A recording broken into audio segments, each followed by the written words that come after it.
കഴിഞ്ഞ ഒരു 4-5 വർഷമായി വേദന അനുഭവിക്കുന്നു. ആദ്യം നമുക്ക് തുടങ്ങിയത് കഴുത്ത് വേദനയായിരിക്കും. അത് കഴിഞ്ഞ് കുറച്ച് കാലങ്ങൾ കഴിഞ്ഞപ്പോൾ അതേ വശത്ത് കാലിന് വേദന തുടങ്ങി. കുറച്ച് കാലം കഴിഞ്ഞപ്പോൾ ഓപ്പോസിറ്റ് മറുവശത്തുള്ള കൈക്കും കാലിനും വേദന തുടങ്ങി. ഇത്തരത്തിലാണ് ഈ ഒരു അസുഖം ഉണ്ടാകുന്നത്. അപ്പോൾ ഒരു ഫൈബ്രോമയാൽജിയ എന്നൊരു സ്റ്റേജിൽ എത്തിക്കഴിഞ്ഞു കഴിഞ്ഞാൽ ഈ രോഗിക്ക് ശരീരമാസകലം വേദനയുണ്ടാവും. അതോടൊപ്പം തന്നെ ഒരുപാട് ബുദ്ധിമുട്ടുകൾ ഈ രോഗികളുടെയും ഈ കുടുംബത്തിലുള്ള മറ്റുള്ള ആളുകളുടെയും സ്ഥിരമായിട്ടുള്ള കംപ്ലയിൻറ്റ് ഒരുപാട് ടെസ്റ്റുകൾ ചെയ്തു. അതായത് ഇത്തരം രോഗികളെ എല്ലാ ബ്ലഡ് ടെസ്റ്റുകളെല്ലാം ചെയ്തു, അതുപോലെ സ്കാനിങ് ചെയ്തു. പക്ഷേ എന്നിട്ടും എല്ലാം നോർമൽ. ചെറിയ രീതിയിലുള്ള എക്സസൈസ്, അതായത് ഇത്തരത്തിലുള്ള രോഗികൾ ചെറിയ നടത്തം, മോർണിംഗ് വാക്ക്, കൈവീശി ഒന്ന് നടന്നു കഴിഞ്ഞാൽ തന്നെ ഒരുപാട് മാറ്റം ഉണ്ടാവും. അങ്ങനെ മസിൽസ് എല്ലാം ഒന്ന് റിലാക്സ് ആകുമ്പോൾ തന്നെ ഒരുപാട് മാറ്റം ഉണ്ടാവും. അതുപോലെ തന്നെ എയറോബിക് എക്സസൈസ് അല്ലെങ്കിൽ നീന്തൽ പോലെയുള്ള എക്സസൈസ് ഇത്തരത്തിലുള്ളത് ഈ രോഗികൾക്ക് പ്രയോജനം ചെയ്യും. കഴിഞ്ഞ ദിവസം എൻ്റെ OPയിൽ ശരീരമാസകലം വേദനയുമായി ഒരു വീട്ടമ്മ വന്നു. അവർ ഒരു കെട്ട് ടെസ്റ്റുകളുമായിട്ടാണ് വന്നത്. എന്നിട്ട് അവർ പറഞ്ഞു, ഡോക്ടറെ, എൻ്റെ അസുഖം ഈ ടെസ്റ്റുകളിലൊന്നും കണ്ടെത്താൻ പറ്റുന്നില്ല. എനിക്കാണെങ്കിൽ കുറേ വർഷങ്ങളായി ശരീരമാസകലം വേദനയാണ്. ഏത് തരം മരുന്ന് കുടിച്ചിട്ടും എൻ്റെ വേദനയ്ക്കൊരു മാറ്റവുമില്ല. ഞാൻ എന്താണ് ചെയ്യുക? ഇതെൻ്റെ കുടുംബജീവിതത്തെ പോലും ബാധിക്കുന്നു. നിങ്ങൾ ഇത്തരത്തിലുള്ള ആളുകളെക്കുറിച്ച് കേട്ടിട്ടുണ്ടോ? അതെ, ശരീരമാസകലം വേദനയുണ്ടാക്കുന്ന ഒരു അസുഖത്തെക്കുറിച്ചാണ് ഇന്നത്തെ എൻ്റെ ചർച്ച. ഞാൻ doctor Nishad PK, consultant pain physician, Cortex Spine and Pain Care, Eranhipalam. Fibromyalgia എന്താണ് ഈ അസുഖം? എന്തൊക്കെയാണ് ഇതിൻ്റെ പ്രത്യേകതകൾ? അതിൻ്റെ ചികിത്സാ രീതികൾ എന്തൊക്കെയാണ് എന്നതിനെക്കുറിച്ചാണ് ഇന്ന് നമ്മൾ ചർച്ച ചെയ്യുന്നത്. എന്താണ് യഥാർത്ഥത്തിൽ ഫൈബ്രോമയാൽജിയ? ഇതിൻ്റെ ഏറ്റവും വലിയ പ്രത്യേകത ശരീരം മൊത്തത്തിലുള്ള വേദനയാണ്. അതായത് 2 കൈകളിലും 2 കാലുകളിലും ശരീരം മൊത്തത്തിലുള്ള ഭാഗത്ത് വേദന അനുഭവപ്പെടും. ഇതിന് സാധാരണയായി നമുക്ക് ശരീരത്തിൻ്റെ ഏതെങ്കിലും ഒരു ഭാഗത്ത് ചെറിയൊരു വേദനയായിട്ട് തുടങ്ങിയതായിരിക്കും. ഒന്നുകിൽ ഒരു വലത്തെ കൈയോ അല്ലെങ്കിൽ കഴുത്തിൻ്റെ ഭാഗത്ത് അല്ലെങ്കിൽ നടുവിൻ്റെ ഭാഗത്ത് ഒരു വേദനയായിട്ട് തുടങ്ങി പിന്നീട് അത് മെല്ലെ മെല്ലെ ശരീരമാസകലം വ്യാപിച്ച് ശരീരം മൊത്തത്തിൽ വേദനയായി മാറുന്നു. വർഷങ്ങൾ കൊണ്ട് ഉണ്ടാവുന്നതാണ്. കഴിഞ്ഞ ഒരു 4-5 വർഷമായി വേദന അനുഭവിക്കുന്നു. ആദ്യം നമുക്ക് തുടങ്ങിയത് കഴുത്ത് വേദനയായിരിക്കും. അത് കഴിഞ്ഞ് കുറച്ച് കാലങ്ങൾ കഴിഞ്ഞപ്പോൾ അതേ വശത്ത് കാലിന് വേദന തുടങ്ങി. കുറച്ച് കാലം കഴിഞ്ഞപ്പോൾ ഓപ്പോസിറ്റ് മറുവശത്തുള്ള കൈക്കും കാലിനും വേദന തുടങ്ങി. ഇത്തരത്തിലാണ് ഈ ഒരു അസുഖം ഉണ്ടാകുന്നത്. അപ്പോൾ ഒരു ഫൈബ്രോമയാൽജിയ എന്നൊരു സ്റ്റേജിൽ എത്തിക്കഴിഞ്ഞു കഴിഞ്ഞാൽ ഈ രോഗിക്ക് ശരീരമാസകലം വേദനയുണ്ടാവും. അതോടൊപ്പം തന്നെ ഒരുപാട് ബുദ്ധിമുട്ടുകൾ, അതായത് പകൽ സമയത്ത് അല്ലെങ്കിൽ എല്ലാ സമയത്തും ക്ഷീണം അനുഭവപ്പെടുക, ഒന്നിനും ഒരു ഉത്സാഹമില്ലായ്മയും ക്ഷീണവും അനുഭവപ്പെടുക, രാവിലെ എഴുന്നേറ്റ് വരുന്ന സമയത്ത് ബെഡിൽ നിന്ന് എഴുന്നേൽക്കാൻ പറ്റാത്ത അവസ്ഥ, ശരീരം മസിൽസ് എല്ലാം ടൈറ്റായി മൊത്തത്തിൽ ശരീരത്തിനൊരു മുറുക്കം അനുഭവപ്പെടുക, എണീറ്റ് വരാനുള്ള ബുദ്ധിമുട്ട്, വേദന മാക്സിമം അനുഭവപ്പെടുന്നത് രാവിലെ എഴുന്നേറ്റ് വരുമ്പോഴാണ്. അത് കഴിഞ്ഞ് കുറച്ചൊരു 1-2 മണിക്കൂർ കഴിഞ്ഞ് ജോലിയൊക്കെ തുടങ്ങി കഴിയുമ്പോൾ കുറച്ചൊരു ആശ്വാസമുണ്ടാവും. വേദനയല്ലാതെ മറ്റുള്ള പ്രശ്നങ്ങൾ, ഉറക്കം നഷ്ടപ്പെട്ട ഒരവസ്ഥ, അതായത് രാത്രി കാലങ്ങളിൽ ഉറക്കം കുറവായിരിക്കും, രാവിലെ എഴുന്നേറ്റാലും ഉറക്കത്തിൻ്റെ ഒരു ക്ഷീണം മാറാത്ത രീതിയിലുള്ളൊരു അവസ്ഥ, ഇത് സ്ഥിരമായിട്ടുള്ള എല്ലാ ദിവസവുമുള്ള ഒരു വേദന ആയതുകൊണ്ട് തന്നെ അവരുടെ മാനസികമായി വളരെ ബാധിക്കുന്നു. ഡിപ്രഷൻ, ആങ്സൈറ്റി തുടങ്ങിയ ബുദ്ധിമുട്ടുകൾ അവർക്കുണ്ടാകുന്നു. വീട്ടിലൊരാൾ ദിവസവും വേദന പറഞ്ഞുകൊണ്ടിരിക്കുമ്പോൾ അത് കുടുംബത്തിലെ മറ്റുള്ള ആളുകളെയും ബാധിക്കുന്നു. അപ്പോൾ വേദന ഉണ്ടാകുന്നവരുടെ കുടുംബത്തിലെ കുടുംബനാഥനാണെങ്കിലും അല്ലെങ്കിൽ മക്കളാണെങ്കിലും മറ്റുള്ള ആളുകൾക്ക് ഇതൊരു പ്രശ്നമാണ്. അപ്പോൾ അവർക്കൊരു പ്രശ്നമാകുമോ എന്നുള്ള ചിന്ത രോഗിയെ വീണ്ടും മാനസികമായി ബുദ്ധിമുട്ടുണ്ടാക്കുന്നു. ഇതാണ് ഒരു ഫൈബ്രോമയാൽജിയ എന്നറിയപ്പെടുന്ന ഈ അസുഖമുള്ള രോഗിയുടെ ഒരു സാധാരണ ജീവിതം. അപ്പോൾ എന്താണ് യഥാർത്ഥത്തിൽ ഈ അസുഖത്തിൽ എവിടെയാണ് പ്രശ്നം? ഇതൊരു പേശി വേദനയാണോ അല്ലെങ്കിൽ നമ്മുടെ ഞരമ്പിനെ സംബന്ധിക്കുന്ന ഒരു വേദനയാണോ? അതാണ് പലപ്പോഴും പലർക്കും, രോഗികൾക്ക് തന്നെ അറിയാത്ത രോഗികൾക്കും ഡോക്ടർമാർക്കും പലപ്പോഴും കൺഫ്യൂഷൻ വരുന്നൊരു ഭാഗം ഇതാണ്. എന്താണ് യഥാർത്ഥത്തിൽ ഈ അസുഖത്തിൽ സംഭവിക്കുന്നത്? സത്യത്തിൽ ഫൈബ്രോമയാൽജിയ എന്ന് പറയുന്നത് ഒരു ന്യൂറോളജിക്കൽ ഡിസോർഡറാണ്. അതായത് അത് നാഡീ സംബന്ധമായ ഒരു അസുഖമാണ്. രോഗിക്ക് വേദന ഉണ്ടാകുന്നത് ശരീരത്തിലുള്ള എല്ലാ പേശികളിലുമാണ്. പക്ഷേ അത് മസിൽസിൻ്റെ, പ്രധാനമായും പേശികളെ ബാധിക്കുന്ന അസുഖമല്ല.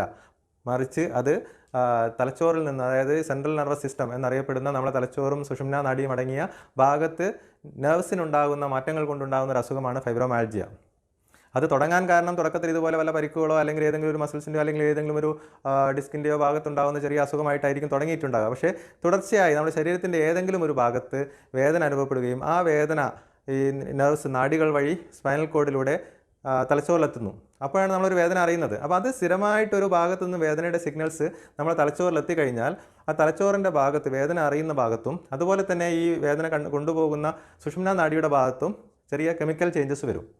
അവിടെ ഉണ്ടാകുന്ന ആ മാറ്റത്തിനാണ് സെൻട്രൽ സെൻസിറ്റൈസേഷൻ എന്ന് പറയുന്നത്. അതായത് നമ്മുടെ നെർവ്സ് കൂടുതൽ സെൻസിറ്റീവ് ആവുകയാണ്.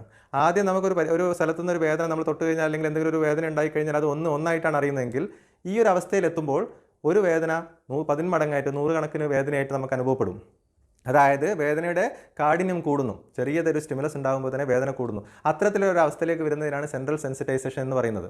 ഇത്തരത്തിൽ ബ്രെയിനിലും സ്പൈനൽ കോഡിലും വരുന്ന മാറ്റങ്ങൾ കൊണ്ടാണ് ഈ ഫൈബ്രോമയാൽജിയ എന്നൊരു അസുഖം ഉണ്ടാകുന്നത്. അതുകൊണ്ട് എന്താ സംഭവിക്കുന്നത്? ശരീരം മൊത്തത്തിൽ ഒരുപോലെ നമുക്ക് വേദന ഉണ്ടാവും. ഏതെങ്കിലും ഒരു മസിലിൻ്റെ ഭാഗത്ത് പിടിച്ച് ഞെക്കിയാൽ നമ്മൾ ടെൻഡർ പോയിൻറ്റ്സ് എന്ന് പറയും. മസിൽസിൻ്റെ ശരീരത്തിൻ്റെ പല പോയിൻറ്റുകൾ അവിടെ നമ്മൾ ഞെക്കിക്കഴിഞ്ഞാൽ നല്ലപോലെ വേദന ഉണ്ടാവും. രോഗിക്ക് ശക്തമായ വേദന ഉണ്ടാവും. ചിലപ്പോൾ തട്ടുമ്പോൾ തന്നെ ചെറുങ്ങനെ തൊടുമ്പോൾ തന്നെ വേദന ഉണ്ടാവും. ഇതൊക്കെയാണ് അതുകൊണ്ടുണ്ടാകുന്ന പ്രശ്നങ്ങൾ. ഇതോടൊപ്പം തന്നെ ഈ കെമിക്കൽ ചേഞ്ചസ് ആ വേദനയുടെ പെയിൻ സെൻറ്ററും മറ്റുള്ള ഇമോഷണൽ സെൻറ്ററുമായി കണക്ഷൻ ഉള്ളത് കൊണ്ട് തന്നെ ഇവർക്ക് അതിനെ അനുബന്ധിച്ച് തന്നെ മറ്റുള്ള ഇമോഷണൽ ഡിസ്റ്റർബൻസസ്, ആങ്സൈറ്റി, ഡിപ്രഷൻ തുടങ്ങിയ പ്രശ്നങ്ങൾ ഇതിൻ്റെ കൂട്ടത്തിലുണ്ടാകുന്നു. ഇതേ സംഭവം തന്നെ നമ്മുടെ ബവലുമായി, അതായത് കുടലുമായി കണക്ഷൻ ഉള്ളത് കൊണ്ട് തന്നെ ഇത്തരത്തിലുള്ള മിക്ക രോഗികൾക്കും അതിനോടനുബന്ധമായി തന്നെ ഗ്യാസിൻ്റെ പ്രശ്നം, വയറിൽ എരിച്ചിൽ, തികട്ടി വരുന്ന അവസ്ഥ, അല്ലെങ്കിൽ വയറ്റുനിന്ന് പോകാതെ സ്തംഭനത്തിൻ്റെ പ്രശ്നം, ഇത്തരത്തിലുള്ള സംഭവങ്ങൾ, വയറ് സംബന്ധമായ അസുഖങ്ങളും സാധാരണയായി ഫൈബ്രോമയാൽജിയയിൽ കൂടുതൽ കാണാറുണ്ട്. പലപ്പോഴും ഈ രോഗിക്ക് ഇത് ഓരോന്നും വേറെ ആയിട്ട് തലവേദന ഉണ്ടാവും, വയറിന് അസ്വസ്ഥതകൾ ഉണ്ടാവും, ശരീരം മൊത്തത്തിൽ വേദന ഉണ്ടാകുമ്പോൾ ഓരോന്നും ഓരോ സ്ഥലത്ത് മാറി മാറി ചികിത്സിക്കുന്ന ഒരു അവസ്ഥയിലാണ് ഉണ്ടാവുക. സത്യത്തിൽ ഇതെല്ലാം ഇൻ്റർ കണക്റ്റഡ് ആയിട്ടാണ്. ഈ ഒരു അസുഖത്തിൽ ശരീരത്തിൽ പല ഭാഗങ്ങളായി പല അസ്വസ്ഥതകളായിട്ടാണ് അനുഭവപ്പെടുന്നത്. അപ്പോൾ എന്താണ് നമുക്കിതിൽ ചെയ്യാൻ പറ്റുക? എന്ത് ടെസ്റ്റ് ചെയ്തിട്ടാണ് ഇത് കണ്ടുപിടിക്കാൻ പറ്റുക? അവിടെയാണ് ഏറ്റവും വലിയൊരു പ്രശ്നം. അതായത് ഈ രോഗികളുടെയും ഈ കുടുംബത്തിലുള്ള മറ്റുള്ള ആളുകളുടെയും സ്ഥിരമായിട്ടുള്ള കംപ്ലയിൻറ്റ് ഒരുപാട് ടെസ്റ്റുകൾ ചെയ്തു. അതായത് ഇത്തരം രോഗികളെ എല്ലാ ബ്ലഡ് ടെസ്റ്റുകളെല്ലാം ചെയ്തു, അതുപോലെ സ്കാനിങ് ചെയ്തു. പക്ഷേ എന്നിട്ടും എല്ലാം നോർമൽ. അപ്പോൾ ടെസ്റ്റുകളിലൊന്നും കണ്ടെത്താൻ പറ്റുന്നില്ല എന്നുള്ളൊരു കംപ്ലയിൻറ്റ് സാധാരണയായി എല്ലാ രോഗികളും പറയുന്നൊരു കാര്യമാണ്. അവരുടെ ഏറ്റവും വലിയൊരു സങ്കടം അത് തന്നെയാണ്. അതായത് എൻ്റെ അസുഖം ആർക്കും കണ്ടെത്താൻ പറ്റുന്നില്ല. കാരണം ടെസ്റ്റുകൾ കണ്ടെത്തുന്ന ഇപ്പോൾ ഇതൊരു റിപ്പോർട്ട് കാണിച്ച് ഇതാണ് നിങ്ങളുടെ പ്രശ്നം എന്ന് പറയുമ്പോൾ അവർക്കുണ്ടാകുന്ന ഒരു സാറ്റിസ്ഫാക്ഷൻ ഈ ഫൈബ്രോമയാൽജിയ രോഗികൾക്ക് കിട്ടില്ല. കാരണം വെച്ചാൽ അത് ടെസ്റ്റുകളിലൂടെ കണ്ടെത്താൻ പറ്റുന്ന ഒരു അസുഖമല്ല.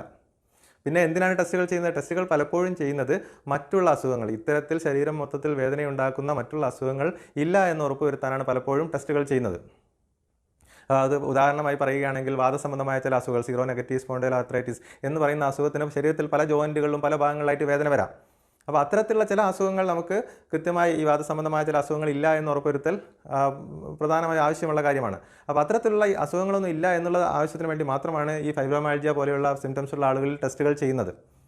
അല്ലാതെ ഈ ഫൈബ്രോമയാൽജിയ നമുക്കൊരു ടെസ്റ്റിലൂടെ കണ്ടെത്താൻ പറ്റില്ല. കൺഫേം ചെയ്യുമ്പോൾ പലപ്പോഴും മറ്റുള്ള ഈ ക്ലിനിക്കലി ആ ഒരു രോഗിയെ പരിശോധിക്കുമ്പോൾ കിട്ടുന്ന ഈ ഹിസ്റ്ററിയും മറ്റുള്ള കാര്യങ്ങളും വെച്ചിട്ട് ആണ് ഫൈബ്രോമയാൽജിയ നമ്മൾ ഡയഗ്നോസ് ചെയ്യുന്നത്. അപ്പോൾ മറ്റുള്ള ടെസ്റ്റുകളെല്ലാം മറ്റുള്ള അസുഖങ്ങൾ റൂൾ ഔട്ട് ചെയ്യാൻ വേണ്ടി മാത്രം ഉപയോഗിക്കുന്നതാണ്. രണ്ടാമത് മറ്റൊരു പ്രശ്നം രോഗി അനുഭവിക്കുന്നത് ഇത് ചികിത്സിച്ചിട്ട് മാറുന്നില്ല, അല്ലെങ്കിൽ മരുന്ന് കഴിക്കുന്നതല്ലാതെ മരുന്ന് കഴിക്കുമ്പോൾ കുറച്ച് കുറയും, നിർത്തുമ്പോൾ വീണ്ടും വരും, ഇത്തരത്തിലുള്ള ഒരു പ്രശ്നം സ്ഥിരമായിട്ട്. അപ്പോൾ ഞാൻ മരുന്ന് കഴിച്ചുകൊണ്ടിരിക്കുമ്പോൾ നല്ല സുഖം ഉണ്ടായിരുന്നു, പക്ഷേ നിർത്തിയപ്പോൾ വന്നു. അപ്പോൾ ഇതെന്തുകൊണ്ടാണ് ഇത്തരത്തിലുള്ള പ്രശ്നം വരുന്നത്? ഇത് ഞാൻ പറഞ്ഞ പോലെ ഈ നെർവ് സംബന്ധമായ ഒരു അസുഖമായതുകൊണ്ട് തന്നെ കുറച്ച് ട്രീറ്റ്മെൻറ്റ്, ഒരുപാട് സമയം എടുക്കുന്ന ട്രീറ്റ്മെൻറ്റ് ആയിരിക്കും. സാധാരണ രീതിയിൽ 1-2 മാസം കൊണ്ട് നമുക്ക് പൂർണ്ണമായി മാറ്റാൻ പറ്റുന്ന രീതിയിലുള്ള അസുഖമല്ല ഫൈബ്രോമയാൽജിയ. അപ്പോൾ അതിൻ്റെ ചികിത്സയിൽ നമുക്ക് ഇത്തരത്തിലുള്ള കാര്യങ്ങൾ, അതായത് ഒരു മൾട്ടി ഡിസിപ്ലിനറി ട്രീറ്റ്മെൻറ്റ് എന്നാണ് നമ്മളിതിന് പറയുന്നത്. എന്തുകൊണ്ടാണെന്ന് വെച്ചാൽ ഞാൻ നേരത്തെ പറഞ്ഞ പോലെ ഇത് പല ഭാഗങ്ങളെയും, അതായത് സൈക്കോളജിക്കൽ പാർട്ട് കുടുംബത്തിനെ ബാധിക്കുന്നുണ്ട്, അതുപോലെ തന്നെ ശരീരത്തെയും ബാധിക്കുന്നുണ്ട്. ഇത് മൂന്നും കൂടി ഉണ്ടാകുമ്പോൾ പലപ്പോഴും ഇത്തരത്തിലുള്ള ആളുകൾ കുറച്ചു കാലം മാറാതെ വേദനയാകുമ്പോൾ നമ്മൾ ഒരുപാട് അബ്യൂസ് ഇവർക്ക് ഉണ്ടാവും. അതായത് ഒരു സൈക്കോളജിക്കൽ പെയിനായിട്ട് തെറ്റിദ്ധരിക്കും. ഇത് എല്ലാവരും നിനക്ക് ഒന്നുമില്ല, ടെസ്റ്റൊക്കെ നോർമലാണ്, നിനക്ക് വട്ടാണ്, അല്ലെങ്കിൽ നിൻ്റെ തലയിലാണ് എല്ലാ അസുഖവും എന്നുള്ള കമൻറ്റ്സ് അവർക്ക് സ്ഥിരമായിട്ട് കേൾക്കും. അത് ശരിക്കും മറ്റുള്ള കൂടുതൽ ഇത് ആഘാതം പിന്നെയും കൂട്ടുകയാണ്. കൃത്യമായി അവരുടെ തലച്ചോറിൽ നടക്കുന്ന കെമിക്കൽ രാസവസ്തുക്കളുടെ ചേഞ്ചസ് കാരണം ഉണ്ടാകുന്ന ഒരു അസുഖമാണ്. പക്ഷേ ടെസ്റ്റുകളിൽ കണ്ടെത്താത്തതുകൊണ്ട് മാത്രം അവർക്കുണ്ടാകുന്ന ബുദ്ധിമുട്ടുകളാണിത്. അപ്പോൾ കൃത്യമായിട്ട് ഈ ഒരു എല്ലാ കമ്പോണൻസും ഉള്ളത് കൊണ്ട് തന്നെ ഇത്തരത്തിലുള്ള രോഗികളെ ചികിത്സിക്കുമ്പോൾ നമുക്ക് മൾട്ടി ഡിസിപ്ലിനറി ട്രീറ്റ്മെൻറ്റാണ് ഇതിനാവശ്യം വരുന്നത്. അതായത് നമുക്ക് മെഡിസിൻസ് വേണ്ടി വരും. ഈ നെർവ് സംബന്ധമായ പ്രശ്നങ്ങൾ ശരിയാക്കാൻ വേണ്ടി മെഡിസിൻസ് വേണ്ടി വരും. അതോടൊപ്പം തന്നെ ഫിസിയോതെറാപ്പി പോലെയുള്ള ട്രീറ്റ്മെൻറ്റ്, ഒക്യുപേഷണൽ തെറാപ്പി, ഫിസിയോതെറാപ്പി പോലെയുള്ള കാര്യങ്ങൾ വേണ്ടി വരും. അതായത് ആ ശരീരത്തിലെ മസിൽസ് റിലാക്സ് ചെയ്യാനും മറ്റുള്ള കാര്യങ്ങൾ, മസിൽസിൻ്റെ ശക്തി, പേശി ശക്തി ഇമ്പ്രൂവ് ചെയ്ത് കൊണ്ടുവരാനും അത്തരത്തിലുള്ള ഇത് ആവശ്യം വരും. കൂടെ നമുക്ക് സൈക്കോതെറാപ്പി, സൈക്കോളജിസ്റ്റിൻ്റെ സഹായം ആവശ്യം വരും. അതായത് ഈ കോഗ്നിറ്റീവ് ബിഹേവിയറൽ തെറാപ്പി പോലെയുള്ള ട്രീറ്റ്മെൻറ്റ് വഴി നമുക്ക് അവർക്കുണ്ടായ മാനസിക പ്രശ്നങ്ങൾ, അല്ലെങ്കിൽ മാനസികമായിട്ടുണ്ടാകുന്ന ബുദ്ധിമുട്ടുകൾ ഇതിൽ നിന്ന് മാറ്റിക്കൊണ്ടുവരാൻ പറ്റും. അപ്പോൾ ഈ ഇത്തരത്തിൽ പല ആംഗിളിൽ നിന്നും നമ്മൾ ട്രീറ്റ്മെൻറ്റ് എടുക്കുമ്പോഴാണ് ഈ രോഗിക്ക് മാക്സിമം ബെനിഫിറ്റ് കിട്ടുന്നത്. അത്തരത്തിലുള്ള ട്രീറ്റ്മെൻറ്റ് എടുക്കുന്ന സെൻറ്ററുകൾ കുറവായതുകൊണ്ടും അത്തരത്തിൽ ഈവൻ സൈക്കോളജിസ്റ്റിനെ കാണാം എന്ന് പറഞ്ഞാൽ പോലും പല രോഗികളും വില്ലിങ് അല്ലാത്തത് കൊണ്ടുമാണ് നമുക്ക് യഥാർത്ഥത്തിൽ ഈ അസുഖത്തിന് പെട്ടെന്നൊരു മാറ്റം അല്ലെങ്കിൽ നല്ല രീതിയിലൊരു ശമനം കിട്ടാതെ പോകുന്നത് അതുകൊണ്ടാണ്. അപ്പോൾ എന്താണ് നമുക്ക് ഇതിൽ ചെയ്യാൻ പറ്റുന്നത്? രോഗിക്ക് തന്നെ ഒരുപാട് കാര്യങ്ങൾ ചെയ്യാൻ പറ്റും. ഒന്നാമത്തത് ഈ അസുഖം എന്താണ്, അതിൻ്റെ പത്തോഫിസിയോളജി ഞാൻ നേരത്തെ പറഞ്ഞാൽ എന്തുകൊണ്ടാണ് എങ്ങനെയാണ് വരുന്നത് എന്ന് മനസ്സിലായി കഴിഞ്ഞാൽ അതാണ് ഏറ്റവും പ്രധാനം. അതായത് ഇതൊരു ശരീരത്തിന് പലർക്കും ഇത് ക്യാൻസർ ആണോ അല്ലെങ്കിൽ മറ്റുള്ള അസുഖമാണോ, എൻ്റെ വേദന എന്താ മാറാത്തത് എന്നുള്ളൊരു പേടി ഉണ്ടാവും. അതാണ് നമ്മൾ ആദ്യം മാറ്റേണ്ടത്. അതായത് ഇത് ശരീരത്തിന് ഭീഷണിയായിട്ടുള്ളൊരു അസുഖമല്ല, ഇത് കൂടിയിട്ട് വേറെ എന്തെങ്കിലും ആയി മാറും, അങ്ങനത്തെ പേടിക്കൊന്നും വേണ്ട. പക്ഷേ ഇത് വേദന ഉണ്ടാക്കുന്നുണ്ട്, ശക്തമായ വേദന ഉണ്ടാക്കുന്നുണ്ട്. അപ്പോൾ നമുക്ക് വേദന മാറ്റണം. പക്ഷേ ആദ്യം നമ്മൾ മനസ്സിലാക്കേണ്ടത് ഇത് ശരീരത്തിനോ ജീവനോ ഭീഷണിയായിട്ടുള്ള ഒരു അസുഖമല്ല. അപ്പോൾ പിന്നെ നെക്സ്റ്റ് സ്റ്റെപ്പ് നമ്മൾ ഇതിൽ നിന്ന് എങ്ങനെ പുറത്ത് കടക്കണം എന്നുള്ള രീതിയിലാണ്. അപ്പോൾ അതിന് നമുക്ക് മെഡിസിൻസ് വേണം. എന്ത് തരത്തിലുള്ള മെഡിസിനാണ്? അതായത് നെർവിൻ്റെ പ്രശ്നങ്ങൾ മാറ്റുന്ന രീതിയിലുള്ള മെഡിസിൻസ് നമ്മൾ കുറച്ച് കണ്ടിന്യൂസ് ആയിട്ട് എടുക്കേണ്ടി വരും. ചെറിയ ഡോസിൽ തുടങ്ങി മെല്ലെ മെല്ലെ കൂട്ടിക്കൊണ്ടുവന്നിട്ട് ഒരു ലെവലിലെത്തുമ്പോൾ നല്ല മാറ്റം ഉണ്ടാവും. എങ്കിൽ വേദന സംഹാരികൾ കഴിച്ചിട്ടല്ല ഇതിൽ നമ്മൾ ചികിത്സിക്കുന്നത്. വേദന സംഹാരികൾ കഴിക്കുന്നതുകൊണ്ട് ഇതിന് മെച്ചം ഉണ്ടാവില്ല. അതിനേക്കാൾ കൂടുതൽ ഇത്തരത്തിലുള്ള മെഡിസിനാണ് നമുക്ക് വേണ്ടി വരിക. പിന്നെ അതിൻ്റെ കൂടുതൽ നമ്മൾ ഫിസിയോതെറാപ്പി, അതുപോലെ എക്സസൈസ് പോലെയുള്ള കാര്യങ്ങൾ, വ്യായാമം പോലുള്ള കാര്യങ്ങൾ. വ്യായാമം എന്ന് പറയുമ്പോൾ നമ്മൾ ചെറിയ രീതിയിലുള്ള എക്സസൈസ്, അതായത് ഇത്തരത്തിലുള്ള രോഗികൾ ചെറിയ നടത്തം, മോർണിംഗ് വാക്ക്, കൈവീശി ഒന്ന് നടന്നു കഴിഞ്ഞാൽ തന്നെ ഒരുപാട് മാറ്റം ഉണ്ടാവും. നമ്മൾ മസിൽസ് എല്ലാം ഒന്ന് റിലാക്സ് ആകുമ്പോൾ തന്നെ ഒരുപാട് മാറ്റം ഉണ്ടാവും.